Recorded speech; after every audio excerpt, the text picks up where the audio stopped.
There are two things the Supreme Court did on June 30th, 2026, and most of the coverage you have seen is only talking about one of them. The one everyone is talking about. The court agreed to hear the AR-15 cases, Viramontes versus Cook County, Grant versus Higgins, cert granted. That is the headline. The one almost nobody is talking about. On the same day, the court denied certiorari in all three pending challenges to the federal handgun sales ban for 18 to 20-year-olds. McCoy versus ATF, WV Citizens Defense League versus ATF, and Bivens versus Second Amendment Foundation. 3 petitions, 3 denials, 1 order list. And here is what those 3 denials produced. A legal situation that has no parallel anywhere else in American firearms law. The exact same federal statute, 18 U.S.C. section 922 B.1, which prohibits licensed gun dealers from selling handguns to adults between the ages of 18 and 20, is simultaneously constitutional in Virginia and unconstitutional in Texas. Same law, same language, same federal code section, 2 different legal realities, depending solely on what state you live in. That is not a stable constitutional situation. That is a circuit split. A direct, irreconcilable disagreement between federal appeals courts about whether a federal criminal statute is valid, and the Supreme Court just declined to resolve it. I want to be precise about what that means, and what it does not mean, for every 18 to 20-year-old gun owner in this country, because the internet is getting this wrong in both directions. So let me walk you through this carefully. The statute, the circuits, the 3 denials, the Trump DOJ's decision to stop defending its own law, the historical argument at the center of all of it, and exactly what your legal rights are right now, by state. By the end of this video, you are going to understand this issue at a level of precision that most attorneys practicing outside the Second Amendment space do not have. Because this question, whether legal adults in this country can walk into a gun store and purchase a handgun, is more complicated, more fractured, and more unresolved than any headline you have read about it suggests. Let's start with the law itself, because understanding what it actually says and what it does not say is essential to understanding the constitutional challenge. 18 U.S.C. section 922 B.1. This is part of the Gun Control Act of 1968. The provision prohibits any federal firearms licensee, any FFL, any licensed gun store, any licensed dealer, from selling or delivering a handgun to any person the licensee knows or has reasonable cause to believe is under the age of 21. Section 922 C.1 extends the same prohibition to handgun ammunition. Congress enacted this law in 1968 after studying what it described as a connection between handgun access to, and I am quoting directly from the congressional record, emotionally immature and thrill-bent juveniles and minors, and youthful criminal behavior. That is the stated rationale. That language is in the record. Now here is what the law does not do, and this is critical because it defines the precise scope of the constitutional challenge. Section 922 B.1 does not prohibit an 18 to 20-year-old from owning a handgun. It does not prohibit private transfers. It does not prohibit gifts. It does not prohibit inheritance. An 18-year-old not prohibit inheritance. An 18-year-old can receive a handgun as a gift from a parent, inherit one from a grandparent, or purchase one through a private sale in a state that permits private transfers without background checks. The law only blocks one specific transaction: the commercial sale of a handgun through a federally licensed dealer. That narrow scope is precisely what makes the constitutional argument so sharp. The federal government is not saying 18 to 20-year-olds cannot own handguns. It is saying they cannot buy them from a licensed dealer. And the question the courts have been wrestling with, under the Bruin framework the Supreme Court established in 2022, is whether the Second Amendment's historical tradition supports that specific restriction on that specific class of American adults. The same 18-year-old who cannot walk into a gun store and buy a handgun under Section 922 B.1 can enlist in the military and carry a weapon in combat, can vote in federal elections, can sign binding contracts, can be tried as an adult in every criminal court in the United States, can serve on a jury, can get married without parental consent. That is the constitutional tension. And 5 federal circuit courts of appeals have now weighed in on it, and they have not agreed. Let me walk you through every circuit ruling on this question in order, because the full picture is more complicated than a simple split. The Fifth Circuit was first to strike the law down under Bruin. The case is Reese versus ATF, 127 F.4th 583, decided January 30th, 2025. A unanimous three-judge panel, all Reagan and Bush appointees, held that 18 U.S.C. sections 922, B.1, and C.1 are unconstitutional under the Second Amendment.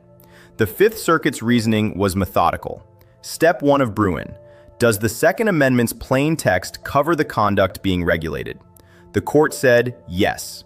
18 to 20-year-olds are unambiguously part of the people whose rights the Second Amendment protects. And the right to keep and bear arms necessarily implies the right to acquire them. An outright ban on purchasing through the primary commercial channel is not a mere condition on a transaction. It is a functional prohibition on exercising the right. Step 2 of Bruin. Is there a well-established historical tradition supporting this restriction? The government's burden. The Fifth Circuit said the government failed to meet it. The historical evidence for restricting 18 to 20-year-olds' ability to purchase firearms at the founding is, in the court's words, scant. The 19th century laws the government cited post-date the founding by decades, and to the extent they conflict with earlier founding-era evidence, they cannot establish the historical tradition Bruin requires. The Fourth Circuit went the other direction. McCoy versus ATF 140 F.4th 568 decided June 18, 2025. A 2-to-1 panel reversed lower court victories in both Virginia and West Virginia and upheld the federal ban. Judge Harvey Wilkinson wrote the majority opinion. His historical analog, the one he argued satisfies Bruin, is the founding-era infancy doctrine. Under English common law carried into early American law, persons under the age of 21 were legal infants. Contracts they entered were voidable at their election. If a merchant sold goods to a minor, the minor could later rescind the transaction and demand a full refund, and the merchant bore that risk. Wilkinson argued this made commercial transactions with under 20s prohibited today. He called the burden relevantly similar, the phrase Bruin uses for the historical analog test. Judge Marvin Quattlebaum dissented. His dissent is the sharpest single piece of reasoning in this entire line of cases, and I want to give it to you directly. The infancy doctrine burdened sellers, not buyers. Its remedy was a refund. A merchant who sold goods to a minor did not face prosecution. He faced the inconvenience of a return transaction. Compare that to Section 922, B, 1, an FFL who sells a handgun to a 20-year-old does not face a refund demand. He faces federal criminal prosecution and up to 5 years in prison. These are not relevantly similar burdens in any meaningful sense. A contractual inconvenience and a federal felony are not analogs. Not under any reading of Bruin that takes the historical tradition requirement seriously. The 11th Circuit upheld Florida's state-level age 21 ban in NRA versus Bondi, 133 F.4th 1108, decided 2025, using similar reasoning to the 4th Circuit. The 10th Circuit upheld Colorado's age 21 minimum in Rocky Mountain gun owners versus Polis, 121 F.4th 96, decided 2024. Both added weight to the pro-government side of the split. The Third Circuit went the other way. In Lara versus Commissioner, which became Bivens versus Second Amendment Foundation, the Third Circuit ruled twice in favor of the Second Amendment Foundation and the Firearms Policy Coalition, finding that adults under 21 are members of the people as the Second Amendment contemplates, entitled to the same scope of constitutional rights as all other adults. That case specifically struck down Pennsylvania's restriction on emergency concealed carry for 18 to 20-year-olds. So here's the scorecard as of June 30th, 2026. 4th Circuit, 10th Circuit, and 11th Circuit, federal and state age-based handgun restrictions are constitutional. 3rd Circuit and 5th Circuit, they are not. 3 circuits against 2.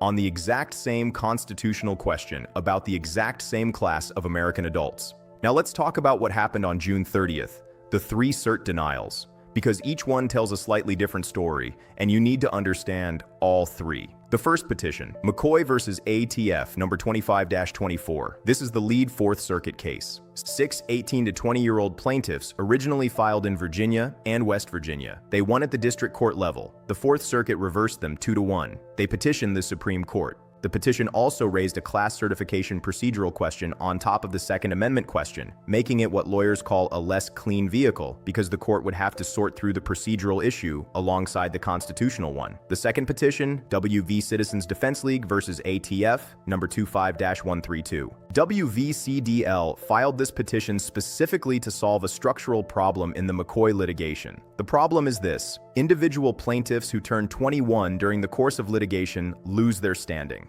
They age out of the class they are representing. The case becomes moot. WVCDL, as an organization, never turns 21. It filed as the plaintiff specifically to keep the constitutional challenge alive beyond any individual's 21st birthday. The petition argued Brown versus ATF, the companion case WVCDL was backing, was the cleaner vehicle because it had a fully developed factual record without the class certification complications. Justice Clarence Thomas noted publicly that he would have granted review in the WVCDL petition. One justice on record, he needed 3 more votes to grant. He did not get them. The third denial, Bivens versus Second Amendment Foundation, number 24-1329. This one cuts the opposite direction from the other two. And this is the part of the June 30th orders that the gun community should be celebrating, because it is an outright win. Pennsylvania State Police Commissioner George Bivens, the government, petitioned the Supreme Court to reverse the Third Circuit's ruling in SAF's favor. Pennsylvania wanted SCOTUS to take the case and overturn the pro-gun rights ruling. The court said no. The practical effect: SAF's Third Circuit victory is now final and permanent. The Third Circuit struck down Pennsylvania's emergency carry restriction for 18 to 20-year-olds twice. The Supreme Court just declined to disturb that ruling. It stands. It is final law in the Third Circuit. Pennsylvania's emergency carry restriction for this age group is dead. SAF founder Alan Gottlieb put it directly. The Third Circuit ruled not once, but twice, that 18 to 20-year-olds have the same rights as their peers older than 21. Those over 18 in this country can buy property, join the military, and get married just like those over 21 years old. Why then should they be forced to wait to enjoy their Second Amendment rights?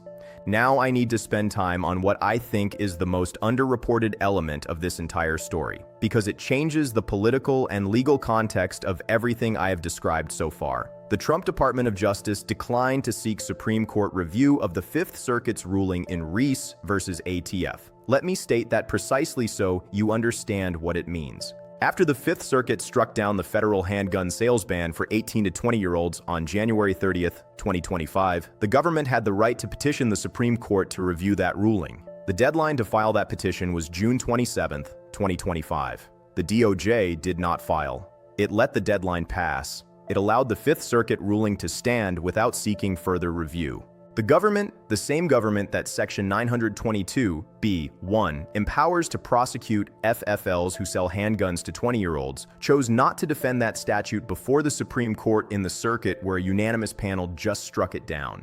The NRAILA observed that this decision might indicate that the Trump administration agrees with the Third, Fifth, and Eighth Circuits that adults under 21 have full Second Amendment rights, and that laws restricting those rights based solely on age are unconstitutional. That is not a statement of confirmed DOJ policy. It is a reasonable inference from the DOJ's own litigation conduct. What this means practically is that in Louisiana, Mississippi, and Texas, the 3 states in the Fifth Circuit, the federal handgun sales ban is constitutionally invalid under circuit precedent, and the government of the United States chose not to fight that ruling. But here is where the practical reality gets more complicated, and I want you to stay with me on this, because what happened at the district court level in Reese on remand is one of the more remarkable episodes in recent Second Amendment litigation. After the Fifth Circuit struck down the law, it remanded the case to the district court for entry of a judgment consistent with that ruling. What the district court did with that remand was, in SAF Executive Director Adam Kraut's own words,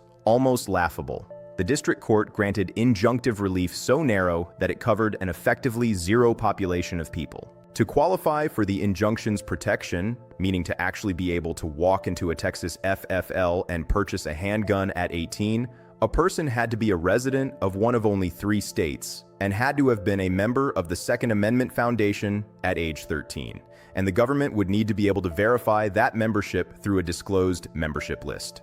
The court simultaneously declared the law unconstitutional and allowed its continued enforcement against essentially every 18 to 20-year-old in the Fifth Circuit. That injunction ruling is currently back before the Fifth Circuit on appeal. The scope of the relief is being contested. Watch that proceeding. It is the next near-term development in this litigation chain. Now I want to take you into the historical argument at the center of this litigation, because this is where the Fourth and Fifth Circuits fundamentally disagreed, and it is where the Supreme Court will eventually have to arbitrate.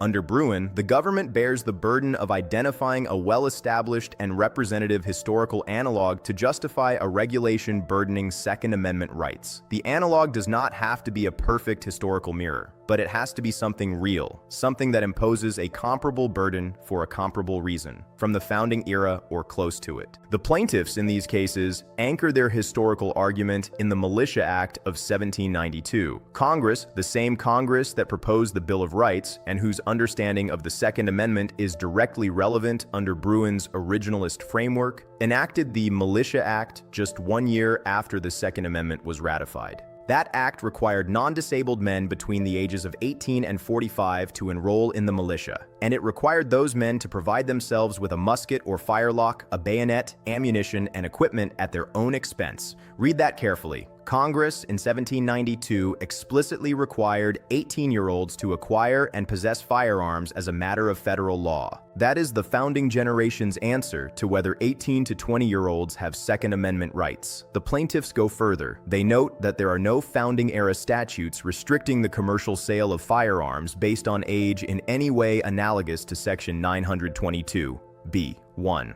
The government's 19th century examples, Indiana's 1875 law, for instance, which restricted handgun sales to persons under 21, post-date the founding by nearly a century. Under Bruin, those late-arriving laws cannot establish the historical tradition the test requires, particularly when they contradict earlier founding-era evidence pointing the other way. Now let me give you the government's historical argument fully and fairly, because it is not without force. The government's primary analog is the infancy doctrine, the common law rule, carried from England into American law, that persons under 21 were legal infants, whose contracts were voidable. Under this doctrine, a merchant who sold goods to a person under 21 took on the risk that the buyer could later rescind the transaction and demand a full refund. The government argues this made commercial dealings with under 20s 1s functionally impractical, and that this functional impracticality is relevantly similar to the burden Section 922(b)(1)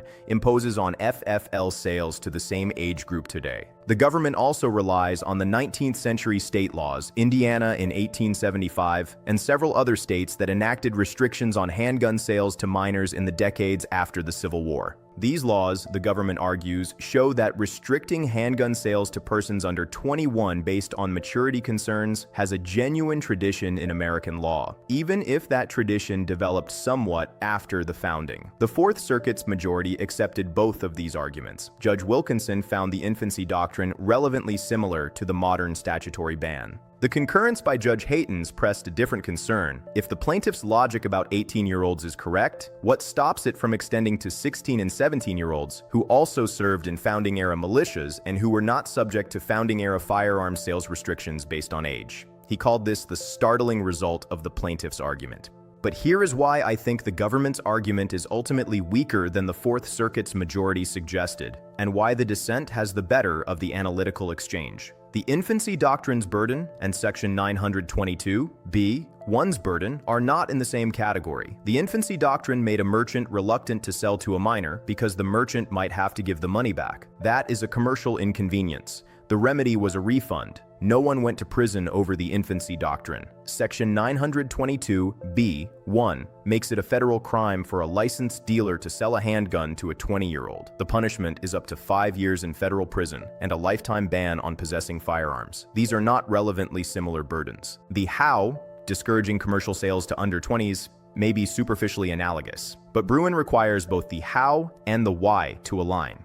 And a contractual rescission risk is not the functional equivalent of a federal criminal prosecution by any meaningful standard of legal comparison. The 19th century state laws have a different problem: timing. Bruin requires the government to identify historical analogs from the founding era, 1791, or from the Reconstruction era, which the court has suggested as a secondary reference point, because that is when the 14th Amendment incorporated the Second Amendment against the states.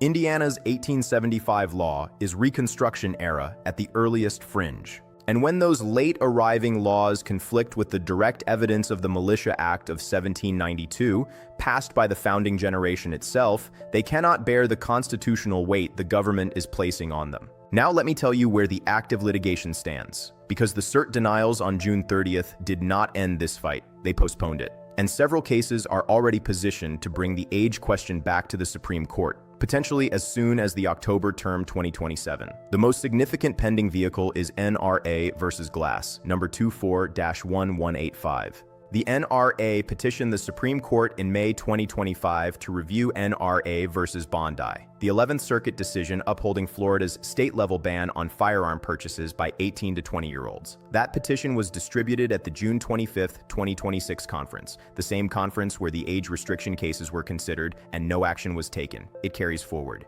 If the court grants NRA versus Glass, it becomes the vehicle for resolving the entire age question nationally. Florida's law is a state ban. The federal ban is 18 U.S.C. section 922 B.1. They are different statutes, but the constitutional question, do 18 to 20-year-olds have Second Amendment rights that prohibit age-based purchase restrictions, is the same.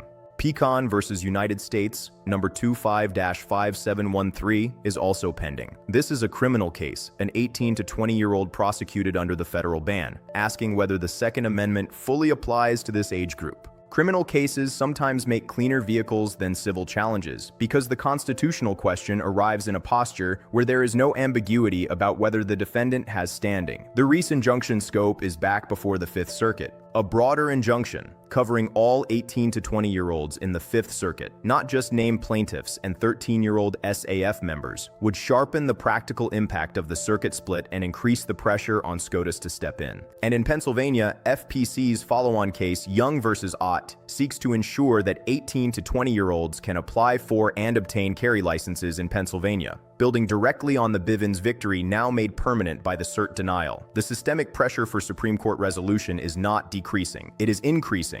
A federal criminal statute cannot mean two different things in Virginia and Texas indefinitely. Every court that has addressed this issue has acknowledged the circuit split needs to be resolved. The Fourth Circuit acknowledged it. The Fifth Circuit acknowledged it. Justice Thomas said he would have granted review in the West Virginia case. The only question is which case carries this to the Supreme Court, and when. Now let me give you what every gun owner in this country actually needs from this video: the precise compliance picture by state right now. Because the circuit split creates real confusion, and acting on the wrong understanding of your legal status is how people end up facing federal charges. Fourth Circuit states Virginia, Maryland, North Carolina, South Carolina, and West Virginia. The Fourth Circuit upheld the federal handgun sales ban in McCoy on June 18, 2025. The cert denial on June 30, 2026 leaves that ruling in place. If you are between the ages of 18 and 20 and you live in any of these 5 states, you cannot purchase a handgun from a licensed dealer. That is the law in your jurisdiction right now.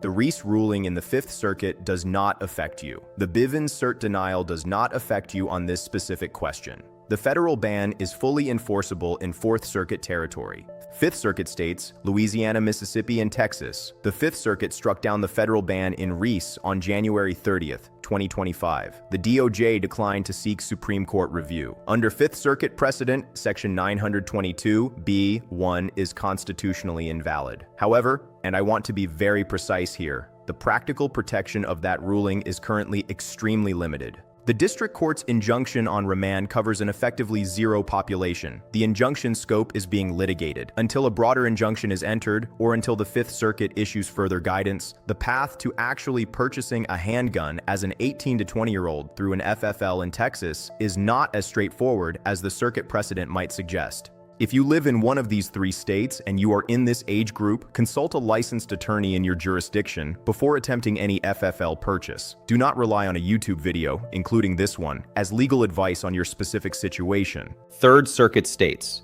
Pennsylvania, New Jersey, Delaware. The Bivens cert denial makes SAF's Third Circuit victory on Pennsylvania's emergency carry restriction final. But 18 U.S.C. Section 922 B.1, the federal FFL sales ban, was not at issue in Bivens. Bivens was about Pennsylvania's state law emergency carry restriction. The federal purchase ban through FFLs remains a separate question in the Third Circuit, and it has not been definitively resolved in this circuit. The Bivens victory does not authorize an 18-year-old in New Jersey to purchase a handgun from an FFL under the federal ban. All other circuits, the 1st, 2nd, 6th, 7th, 8th, 9th, and DC circuits, have not issued definitive rulings on the specific federal purchase ban under the Bruin framework. The 10th Circuit upheld a state-level age 21 minimum in Colorado, but that is a state law question, not the same as the federal ban. If you live in any of these jurisdictions and you are between 18 and 20, the federal purchase ban through FFLs remains in effect and enforceable until a court with jurisdiction over your state rules otherwise. Let me close with what I think is the most important framing for where all of this stands. The Supreme Court has now, on 3 separate sets of petitions over multiple terms, declined to directly resolve whether an 18 to 20-year-old American adult, a person who can vote, serve in combat, sign contracts, and be prosecuted as a full adult in every criminal court in the country, has a Second Amendment right to walk into a licensed gun store and purchase a handgun. The court's refusal to answer that question is not the same as answering it no. Cert denial is not a ruling on the merits, but the effect of that refusal is that the answer depends entirely on your zip code. Same federal law, same constitutional right, different outcomes in different states based solely on which circuit court of appeals has jurisdiction over the territory where you happen to live. That is not a constitutionally stable situation. It is the kind of situation the Supreme Court was designed to resolve, and has so far chosen to defer. Justice Thomas would have granted review. The Trump DOJ stopped defending the statute in the circuit where it was struck down. 3 circuits say this restriction is constitutional. 2 circuits say it is not. 5 more circuits have not issued a definitive ruling. Cases are in the pipeline. The vehicles exist. This question is coming back to the Supreme Court. The only open question is timing, and the only thing that changes in the meantime is how many 18 to 20-year-old Americans continue to have a constitutional right that exists on paper but cannot be exercised at the gun counter where they live.